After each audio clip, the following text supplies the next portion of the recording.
اور جب باطل میڈیا، میں نے آپ کو بتایا کہ یہ جو میڈیا ہے یہ آج کا نہیں ہے. جب کبھی اسلام سر اٹھانے کی کوشش کرتا ہے، شیطان باطل میڈیا کا، جھوٹے میڈیا کا سہارا لیتا ہے. غزوہ احد کے اندر اس نے ہوا چلا دی، نبی کریم صلی اللہ علیہ وسلم شہید ہو گئے. صحابہ کرام کے جذبات مجروح ہو گئے، سمجھ میں نہیں آ رہا تھا کریں تو کیا کریں. افسر کا تاج ہی نہیں رہا، پیغمبر نہیں رہے، رسول نہیں رہے، جھوٹی بات چلائی تھی.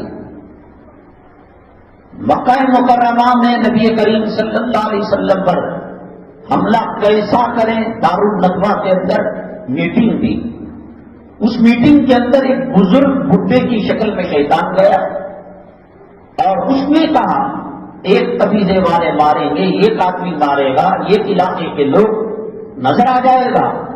الگ الگ قبائل کے، الگ الگ علاقوں کے الگ الگ لوگ سب مل کر ماریں تو دیت کس پر آئے گی؟ شیطان کا مشورہ تھا. اپنی جان عائشہ صدیقہ رضی اللہ تعالیٰ عنہا پر جو تہمت لگی، 1 سال تک وہی نہیں آئی. اللہ تبارک تعالیٰ کسی بڑے واقعے کو لانا ہوتا ہے تو قوم کو فلٹر کرتے ہیں. ہندوستان کے اندر یقیناً تبدیلی ہوگی، کوئی دو رائے نہیں. جو کہتا ہے کہ صاحب یہ وقتی ابال ہے، ختم ہو جائے گا، نہیں، ہر آئے دن ایک سخت قدم. اور کسی دن کا اخبار آپ بتا دیں کہ آج مسلمانوں نے راحت کی سانس لی. وقتی طور پر اگر وہ کچھ کہتے بھی ہیں حجاب کے بارے میں، فلاں کے بارے میں، وہ ایک چاکلیٹ دینا ہوتا ہے، وہ فلم کا ایک انٹرول سین ہوتا ہے، ایک وقفہ ہوتا ہے، ایک آرام کرنے کا سمے ہوتا ہے. ان سے کوئی توقع نہیں. اجدے سے کیا توقع رکھیں گے آپ؟ بچھو نہ اماں کو دیکھتا، نہ باپ کو دیکھتا ہے، نہ پالنے والے کو دیکھتا، نہ امیر کو دیکھتا، نہ بڑے. اس کا کام جنگ مارنا ہے. نبی کریم صلی اللہ علیہ وسلم کو چھوڑا نہیں اس نے. قرآن نے بتا دیا کہ کس کی کیا صفت ہے. 1 سال تک ہوا چلائے رکھا. حضرت عائشہ سے وہ ہوا اتنی متاثر ہوئی، بھولے بھالے بعض صحابہ بھی غلط فہمی کا شکار ہو گئے. بعد میں توبہ کی، اللہ نے توبہ کو قبول کر لیا، لیکن جو منافقین تھے وہ اپنی اصلیت پر رہے. اللہ کے نبی صلی اللہ علیہ وسلم حضرت عائشہ صدیقہ رضی اللہ تعالیٰ عنہ ان کے کمرے میں گئے، گھر میں گئے. بیگم ایک بات پوچھوں، برا نہیں ماننا، اگر ہو چکا ہو تو بتا دے گا. اب چونکہ وہی آ نہیں رہی تھی، ہوا پوری طاقت اور قوت کے ساتھ شیطان باطل میڈیا کا سہارا لے کر فضا کو زہریلا مقدر کر چکا تھا.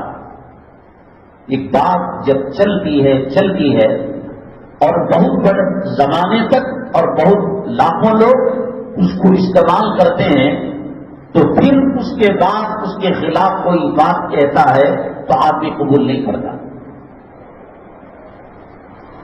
مسجد کی نماز فرض کے لیے ہے.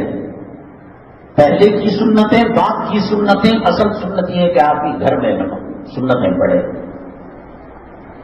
جمعرات کی فاتحہ کا مسئلہ، زیارت کا مسئلہ، جو لوگ کرتے ہیں، جو لوگ ہر 4 رکعت تراویح کے بعد جو دعا پڑھتے ہیں صحابہ کرام خلیفہ کے نام کی، مانتے نہیں ہیں.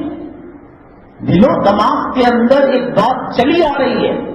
یہ آج کا لونڈا یہ بات کہہ رہا ہے کہ صاحب عید کے بعد مسافہ نہیں کرنا، عید کے بعد عید کی مبارکباد مانیں گے لوگ.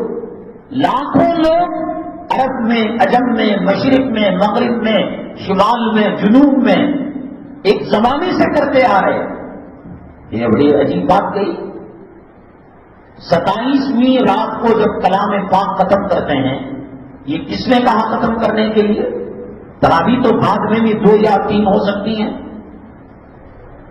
اور کس نے کہا کہ یہ شب قدر ہے؟ اخباروں میں آتا ہے شب قدر کی وجہ سے اخبار کل کا شائع نہیں. تجھے کس نے بتایا؟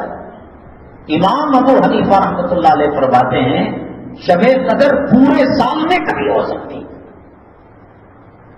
جمہور علماء کہتے ہیں رمضان کے آخری عشرے میں، اور کچھ علماء کہتے ہیں پورے رمضان کی اس اب مانتا نہیں آتی. ایک زمانے سے مسجدوں کو سنوارنا، حافظ صاحب کو ہدیہ دینا، بوندی بانٹنا، پھولا لگانا مسجد کو، اب آدمی آرام سے قبول نہیں کرتا.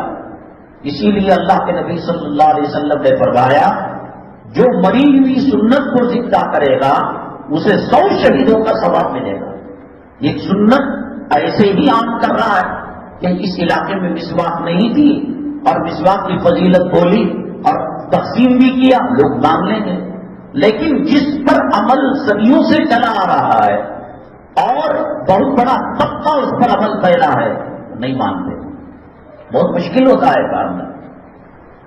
تو اللہ کے نبی صلی اللہ علیہ وسلم نے پوچھا امی جان سے، عائشہ اگر ایسی کوئی بات ہوئی ہو تو آپ مجھے بتا دیں، اس کا کیا مطلب؟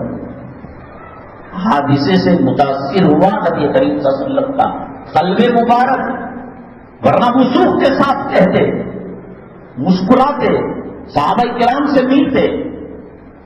اتنا روئی اتنا روئی اتنا روئی. اے اللہ کے نبی، میرے محبوب، میرے سرتاج، اب اللہ ہی فیصلہ کرے. کیا بیتی ہوگی آپ اندازہ لگا کر. جنگوں میں زخمی ہونے کے بعد وہ تکلیف نہیں ہوئی ہوگی.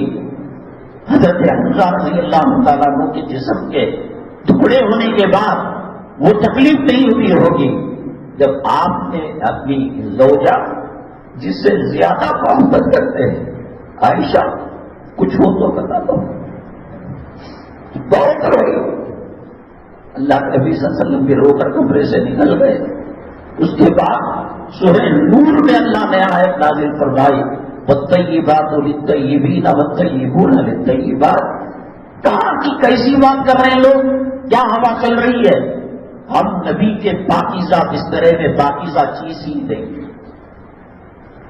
ٹوائلٹ کے لوٹے میں ٹوائلٹ کا پانی آئے گا، استنجا کا ڈیلا استنجا کے لیے بنایا جائے گا، شاہی دربار کا پیالہ مٹی ایک ہے، اس میں استنجا کا ڈیلا الگ ہوتا ہے اور شاہی دربار کا پیالہ الگ ہوتا ہے. تو یہ حالات چلتے ہیں.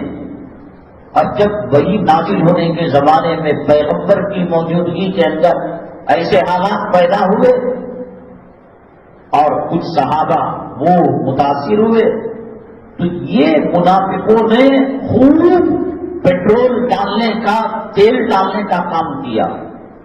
بہت ستایا نبی کریم صلی اللہ علیہ وسلم کو.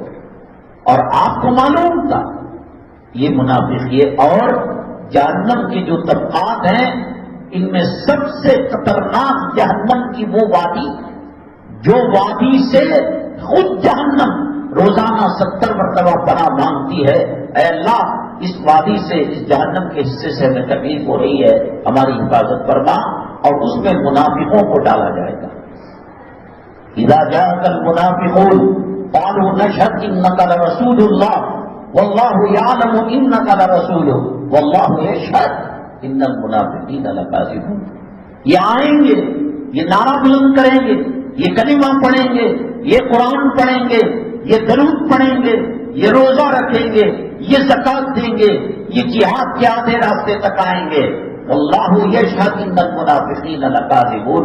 آپ کو فہرست دے دی گئی اور آپ نے حضرت حذیفہ کو سارے راستے دیے ہیں.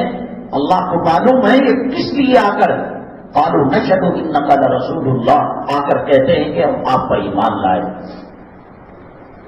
تو جب پردہ فرما گئے نبی کریم صلی اللہ علیہ وسلم، جب کبھی کوئی بڑا انقلاب دھرتی پہ زمین میں آتا ہے تو سب سے بڑی چوٹ اسلام اور مسلمانوں کو لگتی ہے. سیدنا صدیق اکبر رضی اللہ تعالیٰ عنہ کے دور مبارک کے اندر آقا صلی اللہ علیہ وسلم کے زمانے میں جو منافقین تھے، وہ سامنے دیکھنے میں صحابی کا حلیہ اپنائے ہوئے تھے، مسلمان کی شکل اپنائے ہوئے تھے، لیکن جب آقا چلے گئے اب وہی نہیں آئے گی، اب یہ سوچ کر کے راز نہیں کھلے گا. حضرت صدیق اکبر رضی اللہ تعالیٰ عنہ کے دور مبارک میں وہ مرتد ہو گئے، وہ اسلام سے نکل گئے. اب کون جہاد کرے گا؟ اب کون سی مسلمانوں کی فوج آئے گی؟ کلن کھلا وہ مال غنیمت کے لیے اور مسلمانوں کو تکلیف پہنچانے کے لیے، آل رسول صلی اللہ علیہ وسلم کو بدنام کرنے کے لیے انہوں نے ایمان قبول کیا تھا، اسلام کو انہوں نے قبول کیا تھا. معلوم تھا اللہ کے نبی صلی اللہ علیہ وسلم کو. سوچتے آج نہیں کل، کل نہیں پرسوں، آخر درجے میں ایمان لے کر آئیں گے، اسلام لے کر آئیں گے.